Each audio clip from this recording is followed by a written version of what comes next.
So let's start. We start our this week lecture series, and we are happy to have today Daniel Halpern-Leistner from Cornell, but now from Berkeley this time. And the title of the lecture series is Dispatches from the Ends of Stability Manifold. Yeah, Daniel, please. Thank you.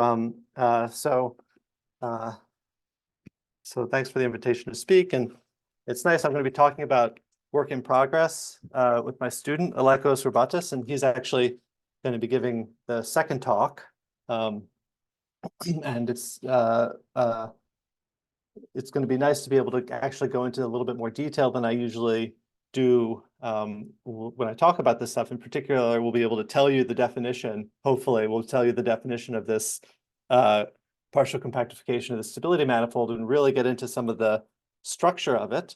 But I thought for the first talk, I should probably start with the motivation and what led us here to begin with. So let me do that.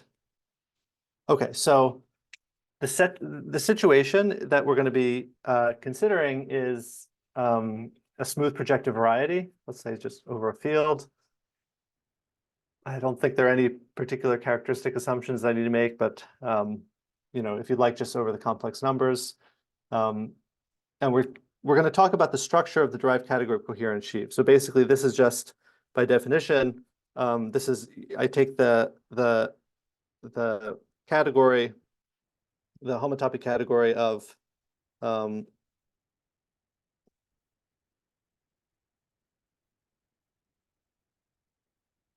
complexes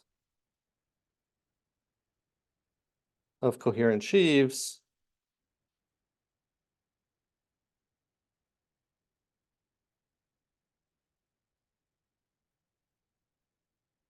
on X, and then where I invert quasi-isomorphisms. So modulo quasi-isomorphisms.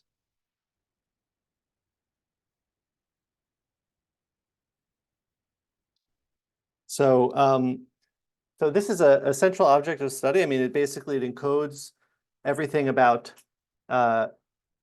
coherent sheaves on X, and in some sense, then everything about algebraic geometry, everything about the algebraic geometry of X is encoded by its category of sheaves in cohomology. But this is a very interesting object, and the reason is because it often has sort of unexpected structure. So I'd like to first start by describing how when you move into this world, instead of thinking of just coherent sheaves, you think in this more homotopical setting of complexes of coherent sheaves, you get an object that is somehow richer or more interesting than just the category of coherent sheaves. So one example, the sort of primordial example of this is the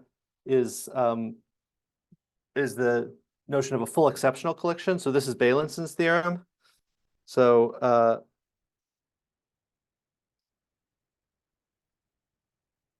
basically what he said is that this category has a decomposition. So you can go OK through through OK plus N. And what this notation means is that these objects generate. So, oh yeah, so I have to assume a little bit of familiarity. I'm afraid, like and I'm not sure how much you can get if this is really the first time you've seen this. So, for instance, the notion of a triangulated category and things like that. But I assume in this seminar, I can assume that. But so this is a triangulated category, and actually, I'm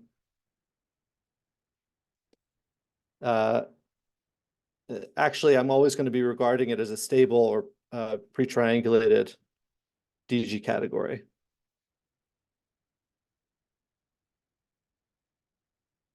So it has this unique DG enhancement, but that's going to be the basic object of study. And so what Bailenson's theorem says is that, first of all, these line bundles generate. So really what this notation means is that the line bundles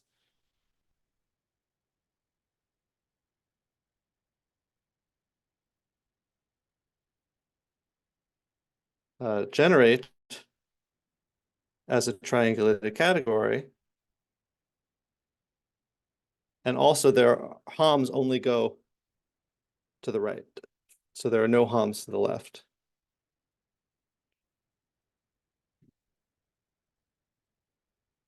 So there are no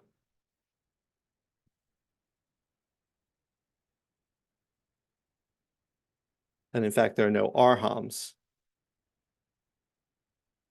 I'll say there are no X star going to the left.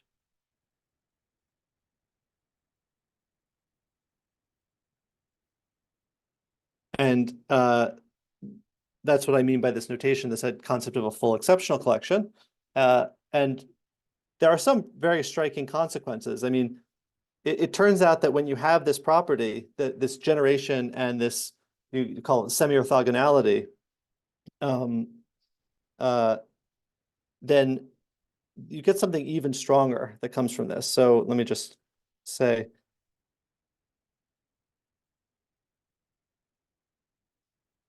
so one consequence, I mean, there basically are two consequences of this theorem, but the one,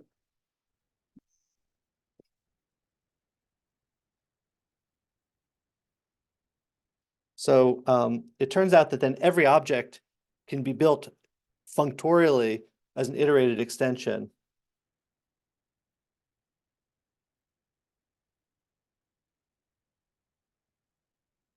is an iterated extension is a functorial.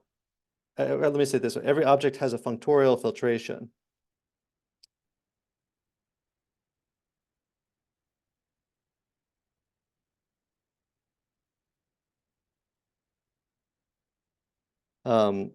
Such that ger I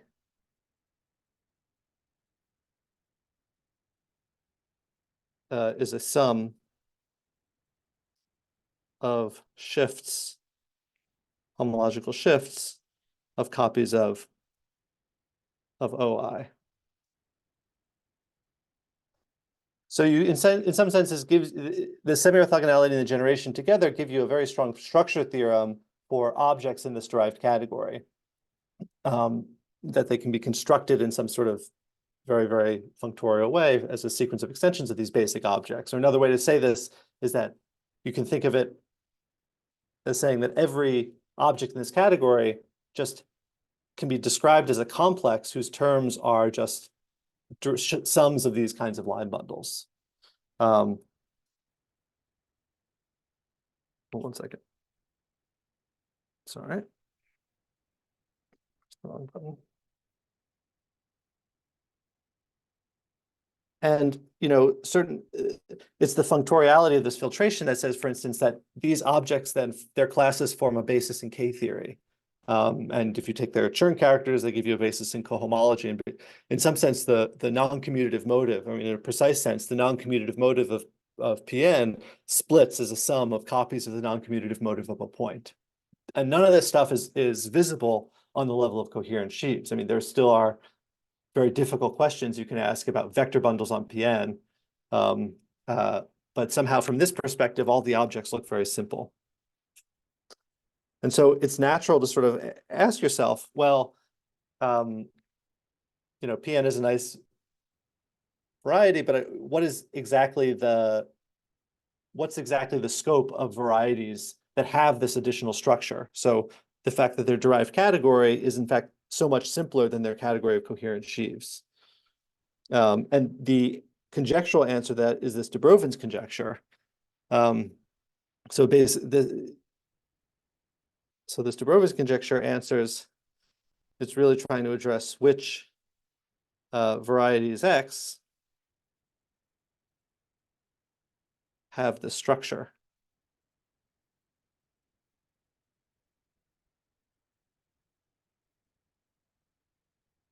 And so I won't exactly get into it. I'm not going to talk much about quantum cohomology in these lectures, but but there's a conjecture that comes from mirror symmetry, essentially, and it says that the derived category of a variety, well, there are different versions. I mean, I think he formulated original for a Fano variety, although from my perspective, I don't exactly see why that's relevant. But anyway, the original conjecture is that the derived category of a Fano manifold, projective Fano variety, has a full exceptional collection if and only if its big quantum cohomology is generically semi-simple. So the quantum cohomology is a deformation of the cohomology ring of X over some Novikov field or ring, and so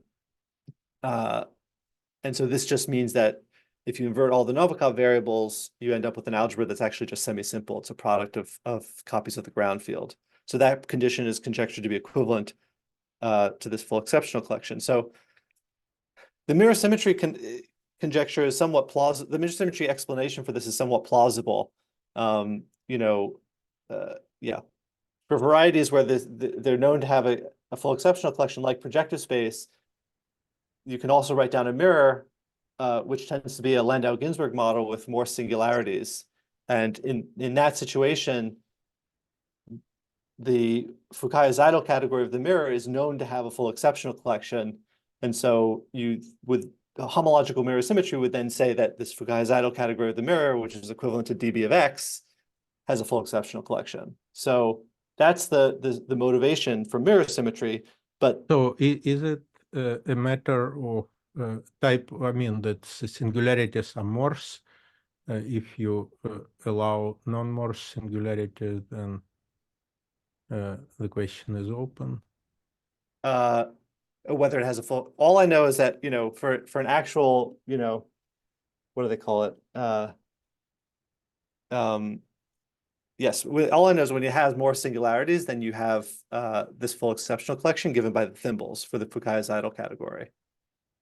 Yeah, I think when it's not if the singularities are not morsifiable, then I think that I don't think there's any reason to expect it to have a full exceptional collection. Yeah, okay.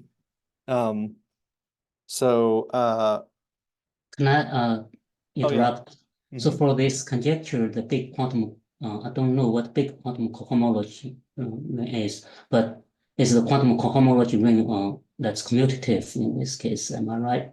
Yes, it's a commutative. So yeah. So big just refers to the base of the so big just refers to the base of the quantum cohomology. So what this is a, oops, why did I did it like a friend?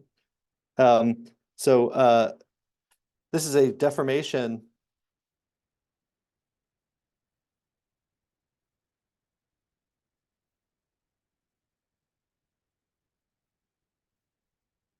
of the cohomology of X. There's a formal deformation of X that lives over the cohomology of X, whose base is also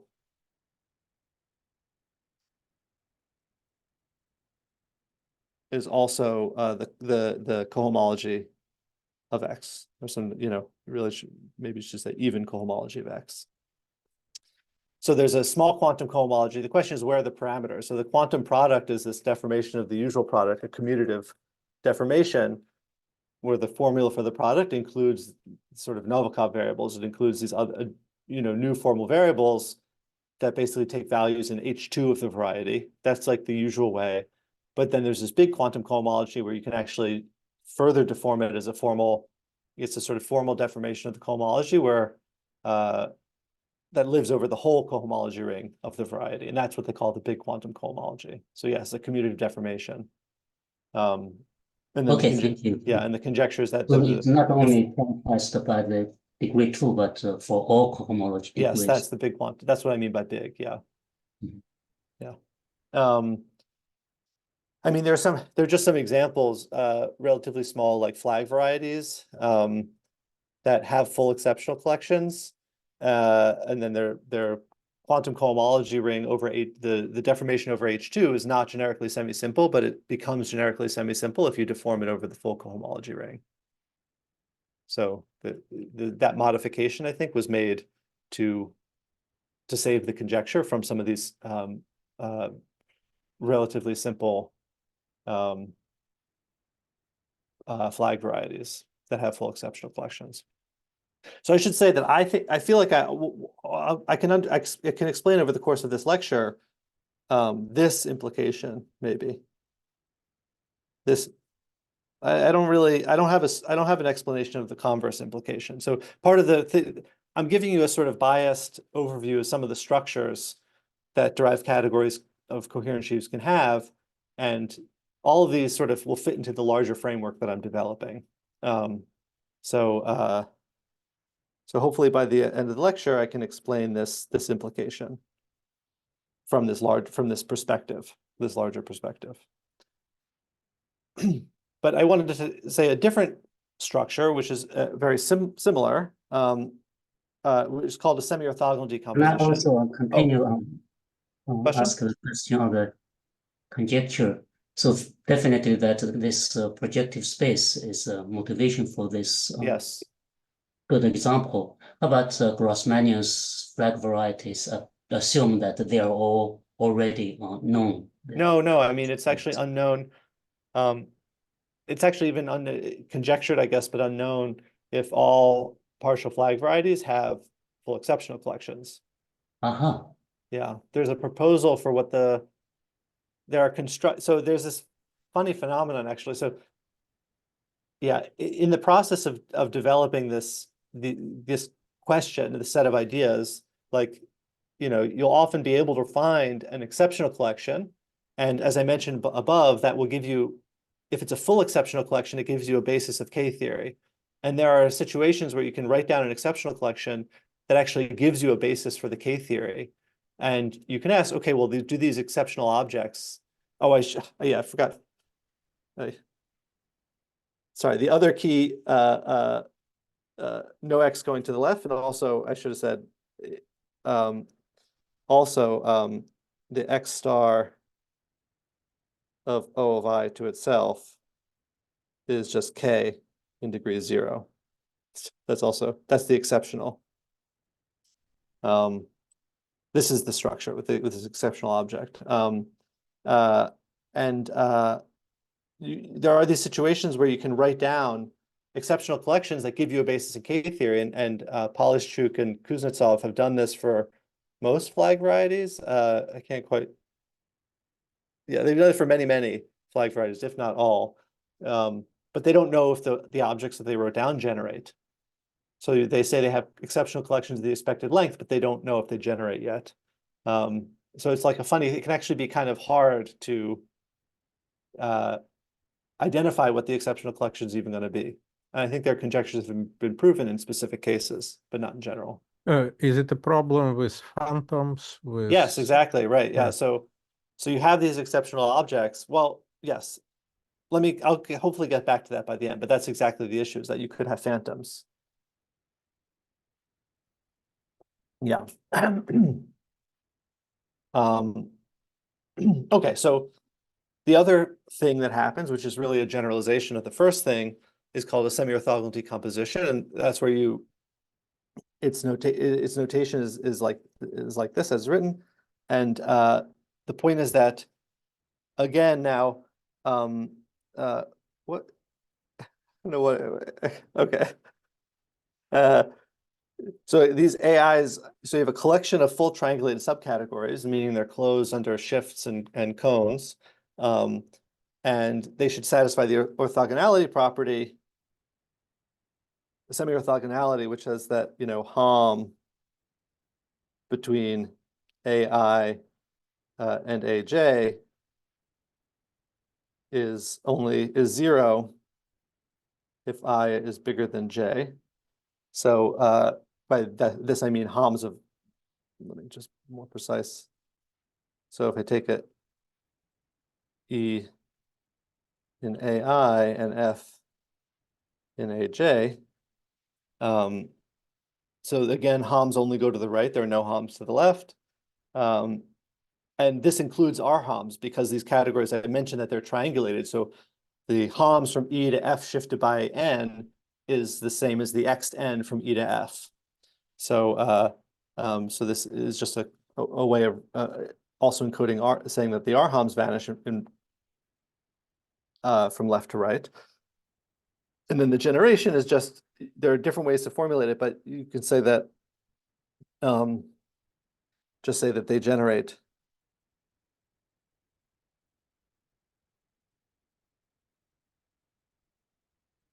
as a triangulated category.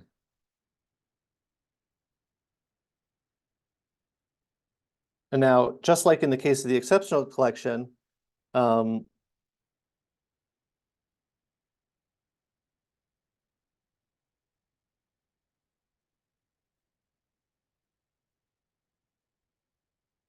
oops, oh boy. Okay.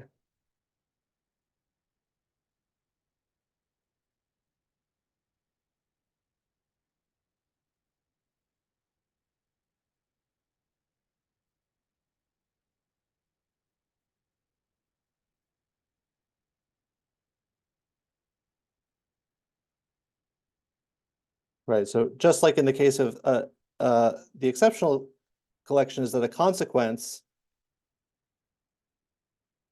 is that every object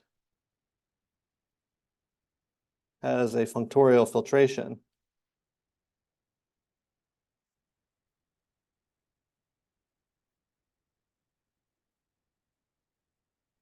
With GER I. C is dbx in this. Oh, in yeah, your- sorry. Yeah. I mean, this, yeah, thank you.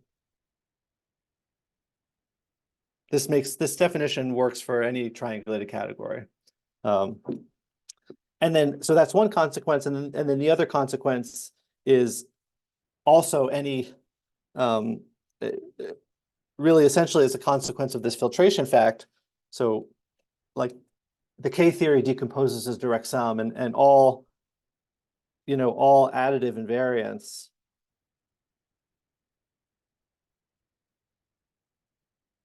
so this includes Hochschild homology, not cohomology, but Hochschild homology and K theory.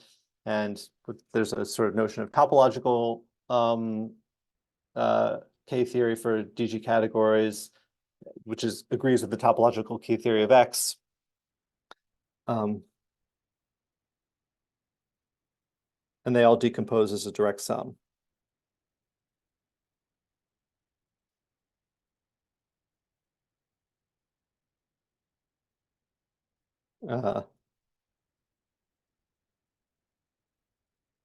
Over factors.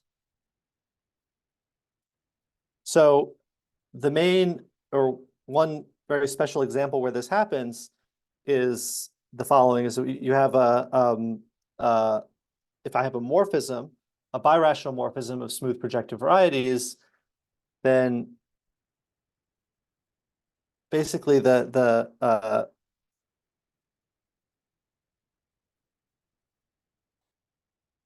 so it's this fact that the key fact is that the R pi lower star of OX is equal to OY. And just by formally messing around with the functors involved, that means that the pi upper star is fully faithful.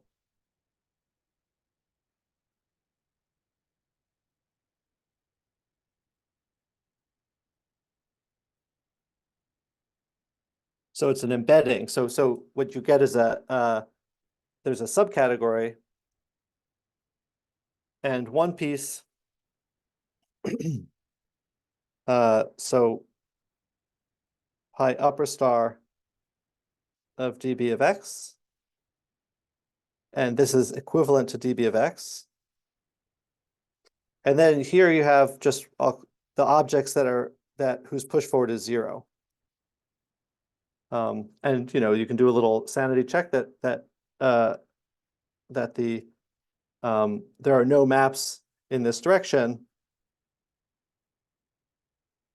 because just by adjunction. So if I have HOM from pi upper star of E to F is HOM from E to pi lower star of F. So if F is in the kernel of pi lower star, then there are no harms from the image of this fully faithful functor into that kernel. So I'm sorry. So the upper star, that should be dby, right? dB of Y. Thank you. Yes, it should be.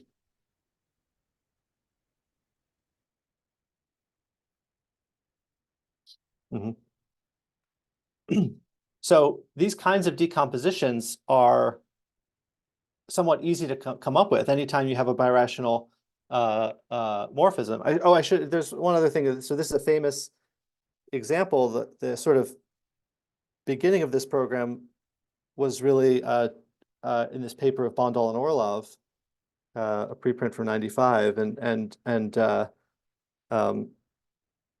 there they studied the case of a blowup. So let me just comment that for a blowup, you actually get a more refined decomposition. This kernel of pi star itself decomposes as a couple copies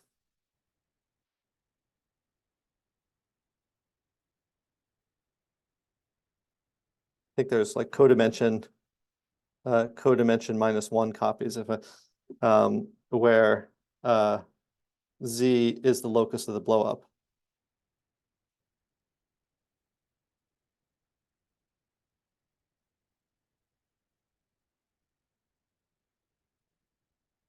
So there's a particularly concrete example where you get this very nice decomposition of X in terms of something kind of a contraction of X, and then a bunch of other pieces that are also have a geometric in origin.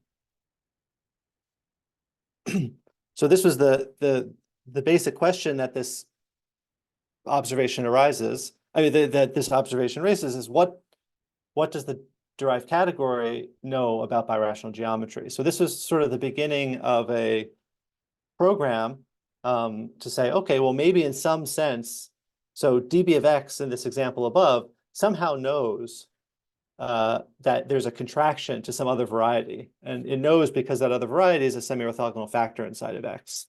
And the question is, so what can you extract? What kind of information about birational geometry can you extract from the derived category?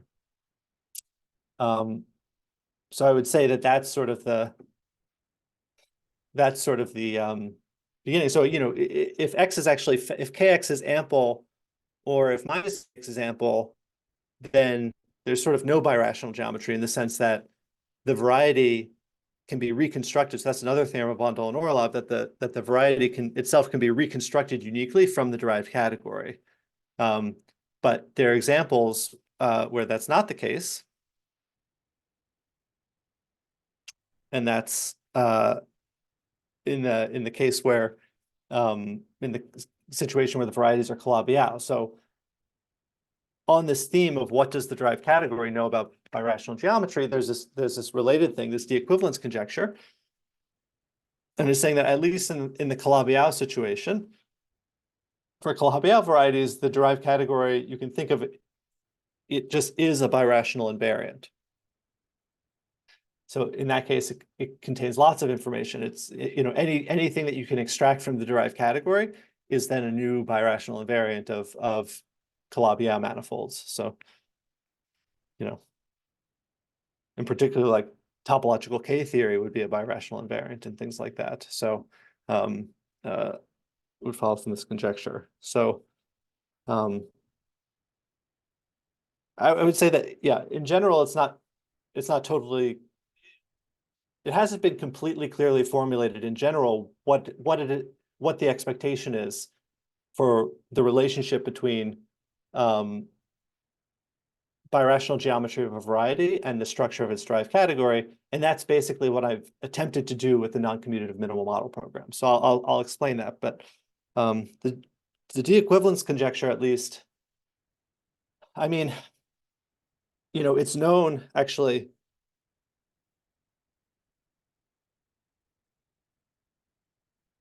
Yeah, so this is known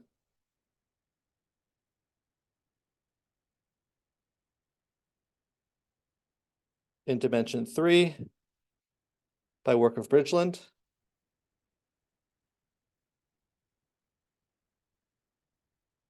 and it's known in many examples. So specific flops.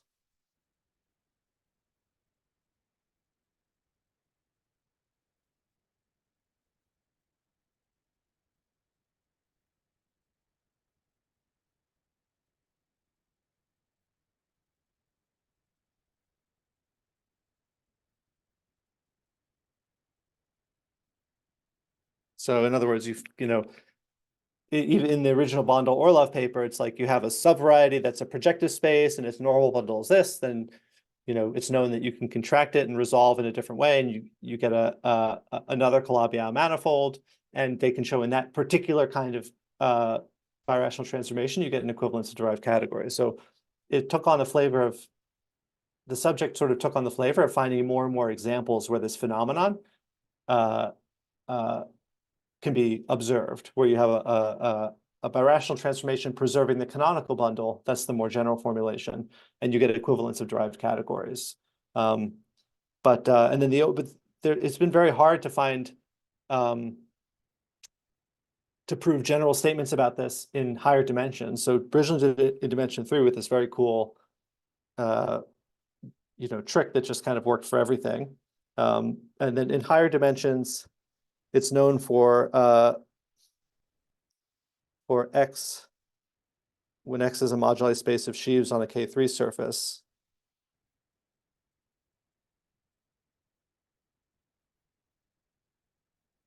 So this is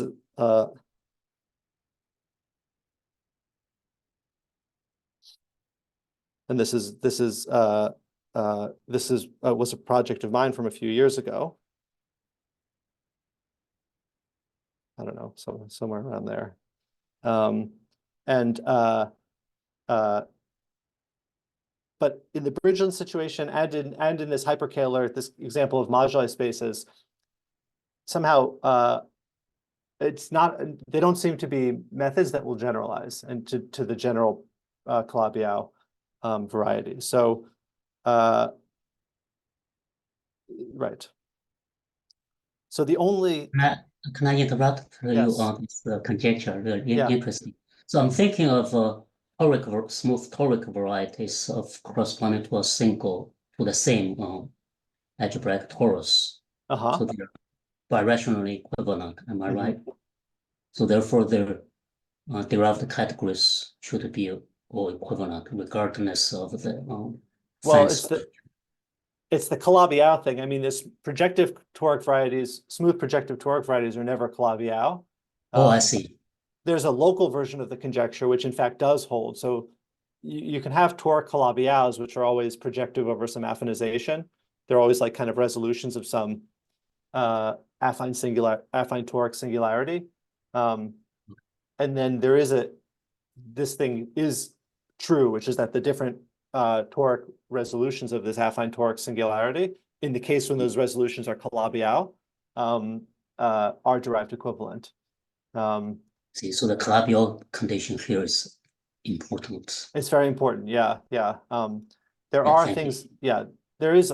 I mentioned in words, but didn't write down. There's a more general version where you say any birational transformation that preserves the canonical bundle. So certain birational transformations.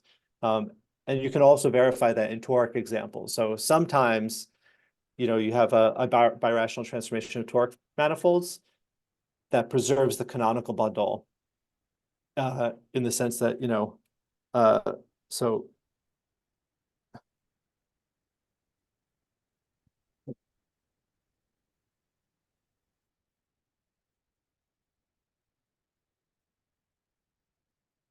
preserves the canonical means that if you have this X, Y, you sort of resolve the birational transformation. And if P1 upper star of KX is numerically equivalent to P2 upper star of KY, then you expect a derived equivalence. That's the general version of the conjecture. Again, I actually don't know my methods or whatever don't actually lead to this quite this general statement. So I don't actually have a good reason as of yet for why that version of it would be true. But anyway. So the motivation of this conjecture, again, is has a mirror symmetry motivation, which is basically you have to, again, like close your eyes and imagine that mirror symmetry happens, or that we had some very general mirror symmetry construction and some general mirror symmetry statements, theorems, then somehow these kind of things would be much easier to prove, because then the idea is that X there's some mirror Calabi-Yau X mirror, and the idea is that Y also has some mirror Calabi-Yau, and here X mirror and Y mirror are deformation equivalent.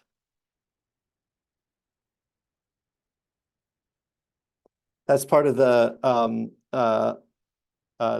mirror symmetry philosophy. So this birational modification, you can think of it as varying the Kaehler class. So you take the Kaehler class on X and you move it until it leaves the ample cone of X and enters the ample cone of a different birational model Y. So you're varying a birational modification is sort of a variation of Kaehler structure. On the mirror side, that's a variation of complex structure. So you just mean you're deforming, instead of deforming the Kaehler structure, you're deforming the complex structure of the mirror. And on the mirror side, again, if you take this like the Fukaya category of X mirror in very general, in a very general way, it's equivalent to the Fukaya category of a deformation.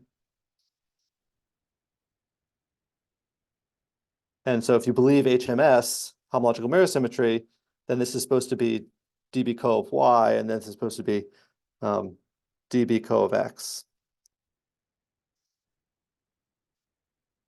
So you get some of these equivalences. Not only that, if you believe the mirror symmetry philosophy, this mirror family is a sort of smooth projective family of Calabi-Yaus over some base, and that is in some sense gives you a local system of categories. So this is just a very geometric thing. You can take a Lagrangian and you do what's called symplectic parallel transport, and you can move it around from fiber to fiber, and you can get all the way back to the same fiber, and you get some new Lagrangian. And that gives you actually an autoequivalence of the Fukaya category. So another prediction where the prediction itself has nothing to do with Fukaya categories, has nothing to do with mirror symmetry. The prediction is that you get some interesting group actions, fundamental groups of certain complexified Kaehler moduli space. You're supposed to get an action of that group on the derived category of X.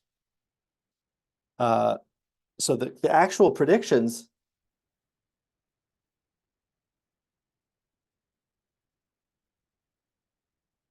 that don't depend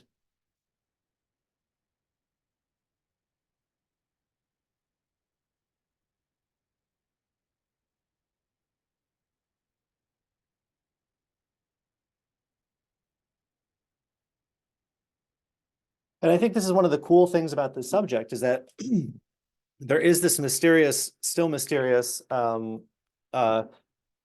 construction of homological mirror symmetry, which only works in specific examples, but it leads you to make these predictions about purely predictions in algebraic geometry about the category of complexes of coherent sheaves that would be otherwise surprising. There's no reason why birationally equivalent Calabi-Yau should have equivalent derived categories within the world of algebraic geometry. Like they're just completely different. Like you cut out a piece of what happens to the sheaf that is supported on a piece of the variety that's removed. A piece of X, if you have a sheaf supported on a piece of X that's removed in the birational transformation from X to Y, like where is that sheaf supposed to go? So there's no obvious relationship between the categories of sheaves. In fact, you can always recover a variety from its category of coherent sheaves. So this statement, if you just work with abelian categories of coherent sheaves, this statement is invisible. You would never be able to see this because the X and Y can both be uniquely constructed from their category of coherent sheaves. And it's only when you relax that and go to the homotopical setting that you can have equivalent derived categories. I'll mention something a little bit more about that later. So anyway, the goals for this lecture series are to basically formulate a conjecture about these kinds of SODs, that's semiorthogonal decomposition, sorry.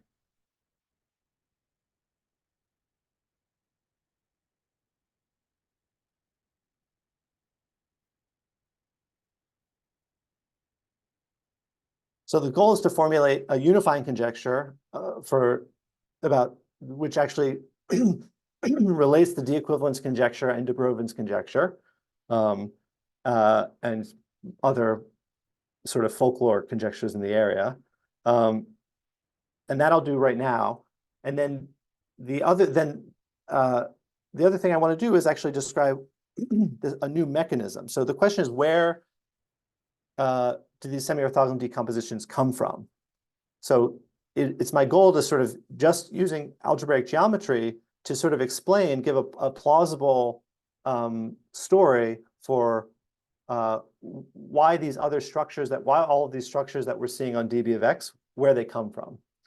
And so just to give you just to foreshadow what I'm going to talk about, what I'm going to do is I'm going to spend some time, and Alekos's talk is going to be the first step of this, but we're going to define a partial compactification of the manifold of stability conditions.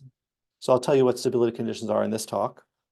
And then the boundary of this space, it's a topological space, and the boundary encodes semiorthogonal decompositions along with stability conditions on each factor in the semiorthogonal decomposition, and some additional continuous data that we'll describe. Right. And so the key idea is that we want to find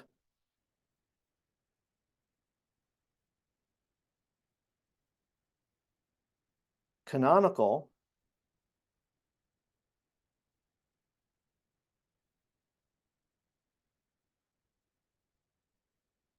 paths in stab of x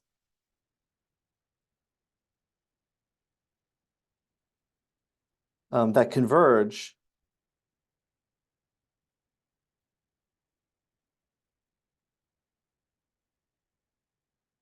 to a point at infinity.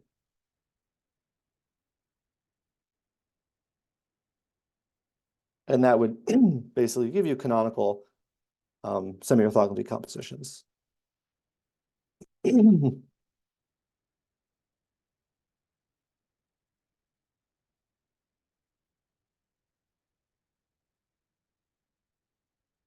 So that's ultimately, this is going to be a piece of the mechanism, is describing a topological space that allows you to sort of probe different semiorthogonal decompositions using stability conditions.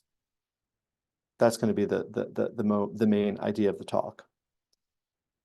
So what I'd like to do is without referring to, I'll tell you what stability conditions are, and they'll become the main character of the later talks. But actually right now, I just want to formulate conjectures that don't even refer to stability conditions at all. So I have to say first what I mean by mutation.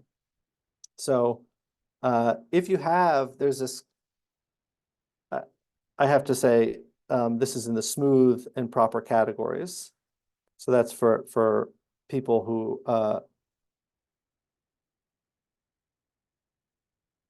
so for experts who might be bothered by admissibility questions, but so if you have a stable DG category C, and I have a semiorthogonal decomposition, I can say, well, let's do the following. Let me take the categories A1 and A3 all the way through AN. I think I forgot to mention this, but when you have a semiorthogonal decomposition, so each category,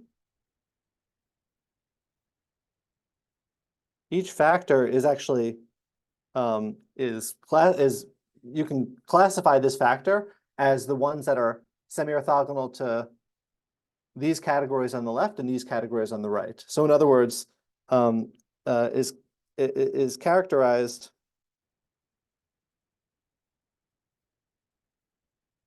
by its semiorthogonal complements.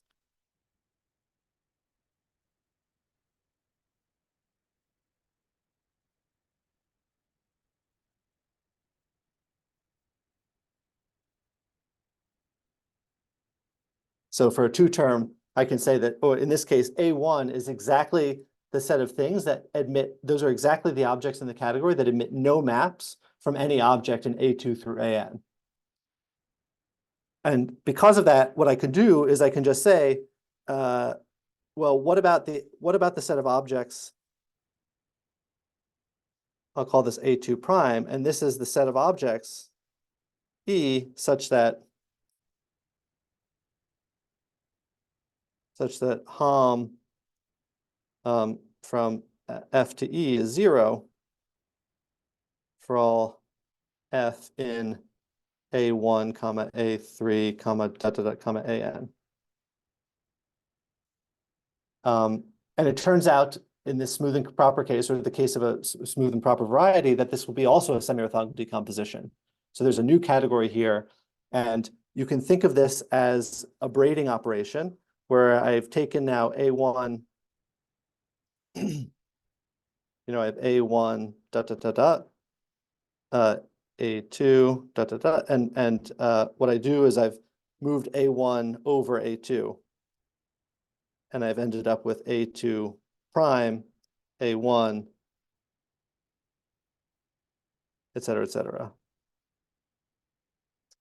And so actually this mutation, there's a braid group action. So the braid group on n strands acts on the set of SODs of any smooth and proper category. So once you have one semiorthogonal decomposition, you actually, so this is called, you have many, many more. This is called a mutation. You fix n, yeah. N is fixed, yeah. Bn, yeah.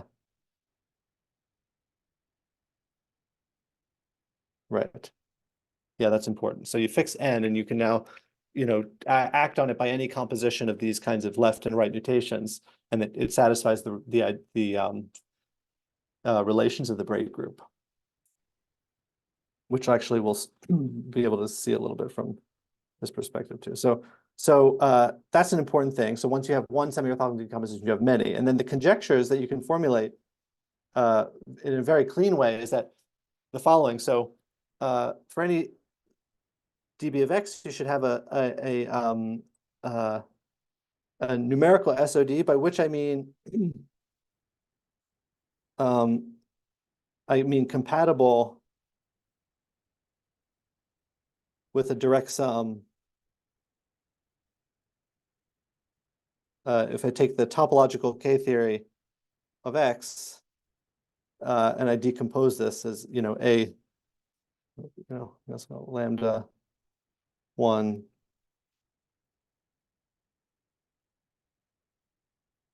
so what I mean by that is that this I want there to be a decomposition of the K theory that reflects this decomposition of the category of coherent sheaves complexes. So if you have a numerical semiorthogonal decomposition, a canonical choice of semiorthogonal decomposition up to mutation, and then the only other thing is that for a birational morphism of smooth projective varieties, then you should have a canonical SOD of x prime and a canonical SOD of x, and the claim is that up to mutation, the canonical SOD of x prime for x prime refines what you get by combining this one that I mentioned, kernel of pi star with dB of x with the canonical SOD of dBx. So those are the conjectures, and it doesn't really matter how you manage to find these canonical SODs. If you can construct a family of canonical SODs that has this property, then you can prove the following.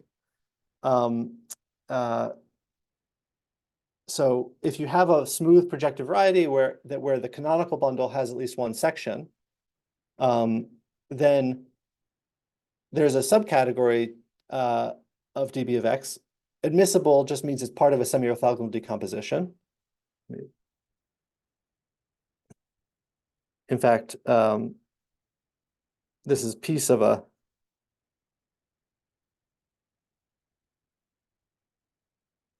an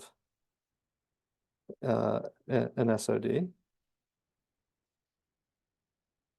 And to avoid the trivial situation where you just say, oh, it's the zero category, you should say that there's an object in M of x whose support is dense, is everywhere. So these are objects who support it on all of x. And then this is a minimal model in the sense that for any other birational model, M of x also has an admissible, like a fully faithful embedding there. So just if you could verify these two conjectures, in some sense, construct a canonical family of semiorthogonal decompositions, canonical up to mutation that has these properties, then you get a very powerful birational invariant in the case for varieties where Kx has at least one section. In which sense it's non-commutative? Well, it's a DG category. So so you okay. So the idea is that, you know, if you had a minimal model, so like imagine that X sort of literally was you could contract something and get down to a variety that was minimal. So Y is, if this is an actual minimal model,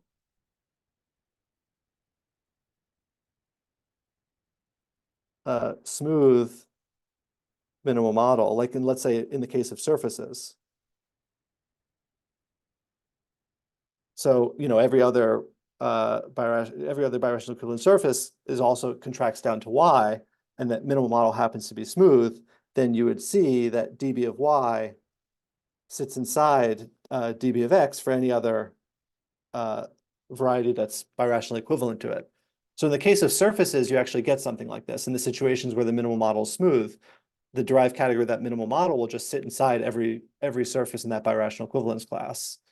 And so in higher dimensions, the reason why the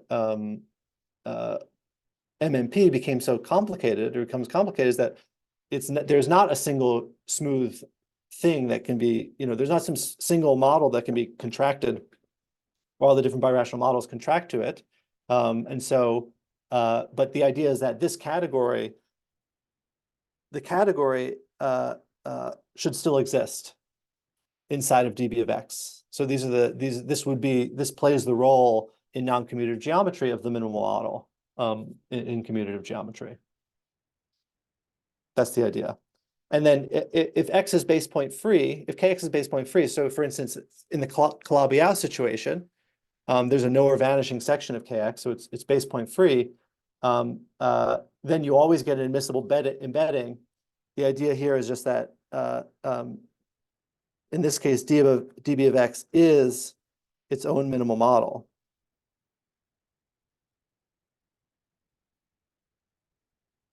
Because, right. Yeah, so there's this theorem of Kawatani and Okawa that I wrote below that basically, if you have a semiorthogonal decomposition and H naught of Kx is positive, then only one factor can be, then all but one of the factors have to be supported on the base point locus, on the base locus of the canonical bundle. That's like the precise statement.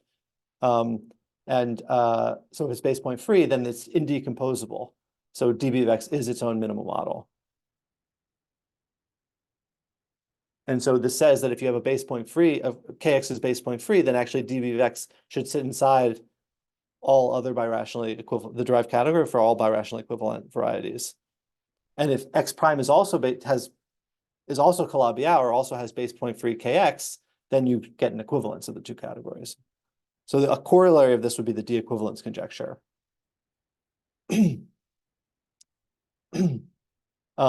And I don't have time to go into the idea of the proof, but I think it's better for me to try to illustrate this concept in the case of the Atiyah flop.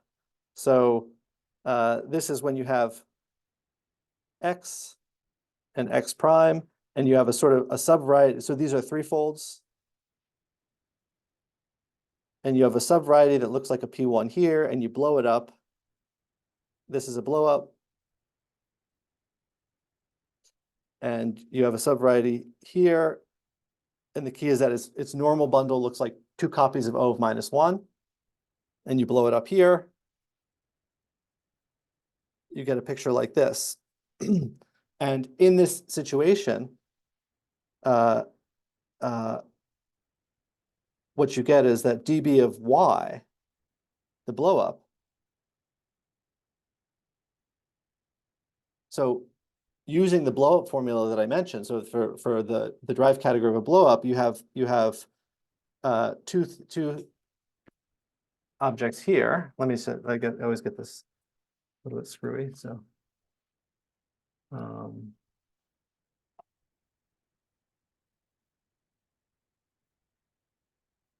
okay. Yeah, so I could write, I get two exceptional objects in this case, E1, E0, and dB of X. And I also get a semiorthogonal decomposition, thinking of it a blow up in the other direction as, you know, the same SOD, E2 prime, E1 prime, and dB of X prime. And the observation, you can do an explicit computation, is that these two semiorthogonal decompositions of the larger category are related via mutation. So the braid that does it goes like this. So this goes here, and this goes here, and this one comes around, and then it goes, it comes over, and then it goes under. It goes under. So you can actually just find a braid such that these two semiorthogonal decompositions are related via this mutation in this bigger category. And whenever you have a mutation, I forgot to mention that, but mutation gives an equivalence. So whenever you have a mutation of semiorthogonal decompositions, the factors are canonically isomorphic.